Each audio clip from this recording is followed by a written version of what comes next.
Hello viewers, আসসালামু আলাইকুম। আশা করি সকলেই ভালো আছেন।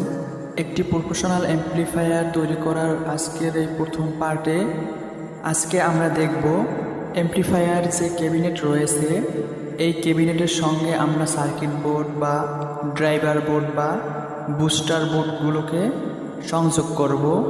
কোথায় কোন জিনিসগুলো রাখলে ভালো হবে বা অ্যাম্প্লিফায়ার বোর্ড বা ড্রাইভার বোর্ডকে আলাদা আলাদা করা হয় কেন বা 4টি বা 8টি ট্রানজিস্টর করা হয় কেন, এই সবগুলো বিষয় নিয়ে আজকে টুকটাক একটু আলোচনা করব। তো চলুন বন্ধুরা, ভিডিওটা শুরু করি।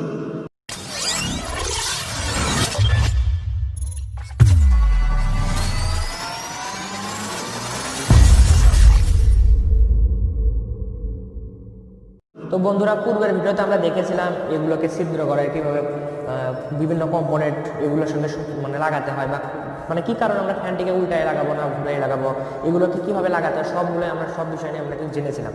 তো আজকে আমরা যে বিষয়টা জানবো সেটা হলো ট্রান্সফর্মার এমপ্লিফায়ার সার্কিট বোর্ড আমরা কোথায় কীভাবে রাখবো। আপনাদেরকে বলে রাখি, এটা কিন্তু একটি স্টেরিও এমপ্লিফায়ার, অর্থাৎ আমাদের দুটি সাইড রয়েছে, এটা একটি সাইড, এটা একটি সাইড। এখানে আমাদের একটি ট্রান্সফর্মার রয়েছে। তো আমরা ট্রান্সফর্মারটিকে কোথায় রাখলে আমাদের সবচেয়ে ভালো হবে? ট্রান্সফর্মারটিকে আমরা মাঝ বরাবর রাখবো, এই পাশে অথবা এই পাশে। আমরা দুই পাশে আমরা তো ড্রাইভার বোর্ডে রাখবো, এর কারণ এই পাশ দিয়ে আমাদের হাওয়া ফ্যানেরটাকে এই পাশে আসবে, আমাদের হিটসিং গরম হবে, সেই গরম বাতাসটি আমাদের ফ্যান এই পাশ দিয়ে বের করে দেবে, যার ফলে আমাদের এটা কিন্তু সবসময় ঠান্ডা থাকবে, নষ্ট হওয়ার কোনো ভয় থাকবে না। এটা হলো প্রথম অংশ, আমরা ঠিক এইভাবে রাখবো। আমাদের এই দুটা বোর্ডকে, বুস্টার বোর্ডকে বা হিটসিংকে আমরা এইভাবে রাখবো। আর আমরা কোথায় কোনটা রাখবো সেই অনুযায়ী কিন্তু এখানে ছিদ্র করে দেওয়া রয়েছে। এগুলোকে আমরা এখানে কোথায় কোথায় ছিদ্র করবো সেই অনুযায়ী আমরা অবশ্যই সুন্দর করে মাপ তুলে নেব। এটা মাপ তুলে নেওয়ার পূর্বে আমরা আগে দেখবো কোথায় কোন সার্কিটটি রাখলে আমাদের সুবিধা হবে। আমাদের সুবিধা অনুযায়ী কিন্তু আমাদের সকল কম্পোনেন্টকে ঠিক ঠিক জায়গা মতো কিন্তু রাখতে হবে। তো এখানে দেখুন এখানে দেওয়া রয়েছে একটি ফিল্টারিং সার্কিট বোর্ড। এটা কিন্তু একটি ফিল্টারিং সার্কিট বোর্ড। এই ফিল্টারিং সার্কিট বোর্ড সম্পর্কে যদি আপনারা না জেনে থাকেন, ইতিপূর্বে আমরা একটি ভিডিও দিয়েছি এই ফিল্টারিং সার্কিট বোর্ড সম্পর্কে, কেন আমরা এতগুলো সার্কিট ক্যাপাসিটর ব্যবহার করব বা এটা আমরা কেন ব্যবহার করবো এই সম্পর্কে আমরা অলরেডি একটা ভিডিও দিয়েছি, সেই ভিডিওটা আপনারা দেখতে পারেন। এটা আমরা কোথায় রাখবো? এটা আমরা এখানে রাখবো, এটা আমরা ঠিক এই পাশে রাখবো। আমরা ট্রান্সফর্মারটিকে এই পাশে রাখবো। আমাদের এটা কিন্তু খুব সুন্দরভাবে কিন্তু বসে গেছে। আমাদের এটাতে সর্বোচ্চ প্রায় তাও 1200 ওয়াটের উপরে একটি এমপ্লিফায়ার তৈরি হতে চলেছে। আমরা যদি ট্রানজিস্টরকে বা এটার ভোল্টেজ কারেন্ট বৃদ্ধি করি, তাহলে এটার ভিতর থেকে কিন্তু দেখা যাবে প্রায় আমরা 2000 ওয়াটের একটি এমপ্লিফায়ার তৈরি করতে সক্ষম হব। এগুলোকে আমরা এই পাশে রাখবো। এখন এগুলোকে আমরা প্রত্যেকটিকে ছিদ্র করে প্রত্যেকটিকে জায়গা মতো আমরা নাট স্ক্রুর মাধ্যমে সংযুক্ত করব। আমরা যেখানে যে সকল কম্পোনেন্টগুলো রাখবো সেখানে আমরা ছিদ্র করে নিচ্ছি। আমরা ডায়োড দুটিকে এখানে রাখবো, সেই অনুযায়ী আমরা রেখে এখানে মাপ তুলে নিচ্ছি, কারণ ওখানে আমরা নাট এবং স্ক্রুর মাধ্যমে আমরা আমাদের ডায়োড দুটিকে লাগিয়ে রাখবো। যেখানে আমরা সার্কিট রাখবো সেখানে আমরা সার্কিটটিকে লাগানোর জন্য এভাবে মাপ তুলে নেবো, ছিদ্র করে নেওয়ার জন্য। আমরা ট্রান্সফর্মারটিকে যেহেতু এখানে রাখবো, এখানে আমাদের একটি ছিদ্র করতে হবে। আমরা নাট স্ক্রুর মাধ্যমে ওটা লাগিয়ে রাখবো। তো আমরা বল একটি দাগ দিয়ে নিলাম, ঠিক এর মাঝ বরাবর আমরা একটি ছিদ্র করে নেবো। সেখানে আমরা নাটের মাধ্যমে আমাদের ট্রান্সফর্মারটিকে আটকে রাখবো। এগুলোকে এখন আমরা ছিদ্র করবো প্রত্যেকটি অংশে। চলুন এখন আমরা ছিদ্র করি।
আমরা এখানে যেহেতু কানেক্টর ব্যবহার করছি সেহেতু আমরা কানেক্টরের মাধ্যমে এটাতে লাইন দেবো। এখানে কানেক্টর লাগাবো, এখানে কানেক্টর লাগাবো, এভাবে আমরা বেশ কয়েকটি এই পাশে কানেক্টর লাগিয়ে নেব। মেল ফিমেল কানেক্টর যেটাকে বলে, এটা ফিমেল কানেক্টর। এটা হলো পজিটিভে লাগিয়ে দিচ্ছি আমরা, ডায়োডের পজিটিভ। আর ফিল্টারিং সার্কিটের যেখানে পজিটিভ, সেটার পজিটিভের সঙ্গে আমরা এখন এটাতে লাগিয়ে দেবো। এটা কিন্তু সার্কিটের সঙ্গে খুব সুন্দর করে দেওয়াই রয়েছে।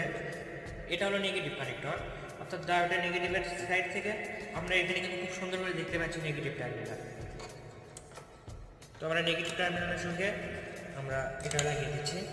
আমাদের এই সাইডটি লাগানো শেষ। এবার আসে এই পাশের পজিটিভ টার্মিনালটা আমরা এভাবে লাগিয়ে দেবো। পজিটিভ কানেক্টরটি লাগিয়ে নিলাম। এবার আমাদের ফিল্টারিং সার্কিটের পজিটিভে লাগিয়ে দিলাম। এটা ভালোভাবে আরও বোঝানোর জন্য দেখুন এই পাশে দেখুন ক্যাপাসিটির পজিটিভ, অর্থাৎ এই পজিটিভে এখানে পজিটিভ, এই তো মাঝখানে এর পজিটিভ নেগেটিভ, এটা গ্রাউন্ড, এই পাশে আমরা নেগেটিভ পাবো। আপনার এটা উপরে দেখেও কিন্তু খুব সহজে বুঝতে পারবেন। এবার আসে নেগেটিভ টার্মিনালটি লাগানোর জন্য। এই তো নেগেটিভ টার্মিনালটা আমরা লাগিয়ে নিলাম। এই পাশে আমরা এখানে অ্যাম্প্লিফায়ারের নেগেটিভ টার্মিনালটা এখন লাগিয়ে দিচ্ছি। এখন এই পাশে দেখেন, এই পাশ থেকে আমরা এখন আউটপুট পাবো, অর্থাৎ পজিটিভ নেগেটিভ মাঝেরটা গ্রাউন্ড, পজিটিভ মাঝেরটা গ্রাউন্ড, এটা নেগেটিভ। এই পাশ থেকে এখন আমাদের দুই পাশে সার্কিটে লাইন দিতে হবে। এখন আমরা আমাদের সার্কিট দুটিকে এটার সঙ্গে লাগিয়ে দেবো। দুটি সার্কিট দুই পাশে আমরা এইভাবে লাগিয়ে দিচ্ছি এখন। তো এটা লাগানোর ভিডিও না দেখলেও হবে, আমরা এটাতে না ডিসপ্লের মাধ্যমে আমরা এটা অ্যাম্প্লিফায়ার কেবিনেটের সঙ্গে শক্ত করে লাগিয়ে দেবো। আমরা আমাদের ট্রানজিস্টর বুস্টার সার্কিটটিকে খুব শক্ত করে লাগিয়ে নিলাম। এখানে আমরা 4টি নাট ব্যবহার করেছি, আপনারা চাইলে 6টিও লাগাতে পারেন, এটা আপনার ইচ্ছা অনুযায়ী। তো আমরা যে শক্ত করে লাগাইছি তাতে আশা করি আর লাগানোর প্রয়োজন হবে না। এখন আসবো আমাদের এই ড্রাইভার সার্কিটটা লাগানোর জন্য।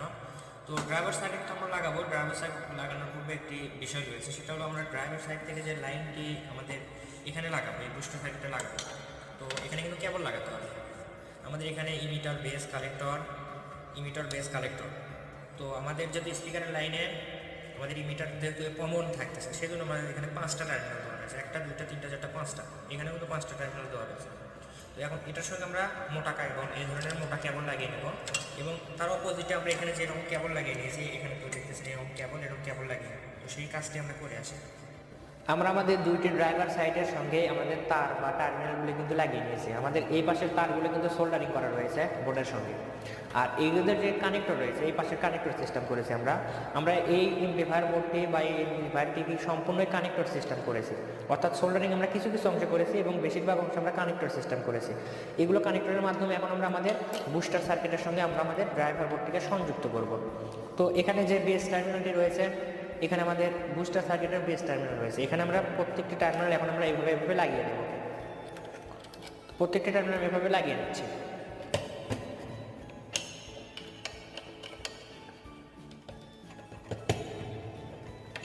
বেস লাগিয়ে নিলাম, ভোল্টেজ মাইনাস টার্মিনাল আমরা লাগিয়ে নিচ্ছি।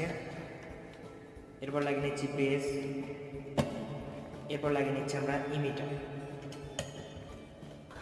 এখন আমরা সিগন্যাল টার্মিনাল লাগাবো। তো এখানে কিন্তু সিগন্যাল টার্মিনালের লাইন করে দেওয়া রয়েছে ইন এবং গ্রাউন্ড। এটাতে কিন্তু 3টি টার্মিনাল দেওয়া নেই, এখানে দেওয়া রয়েছে 2টি টার্মিনাল, একটি গ্রাউন্ড এবং একটি সিগন্যাল। যেহেতু এটা একটি মনো অ্যাম্প্লিফায়ার সার্কিট, এটা একটি মনো অ্যাম্প্লিফায়ার সার্কিট, কিন্তু দুটো একত্রিত করে আমাদের হয়ে যাবে স্টেরিও অ্যাম্প্লিফায়ার।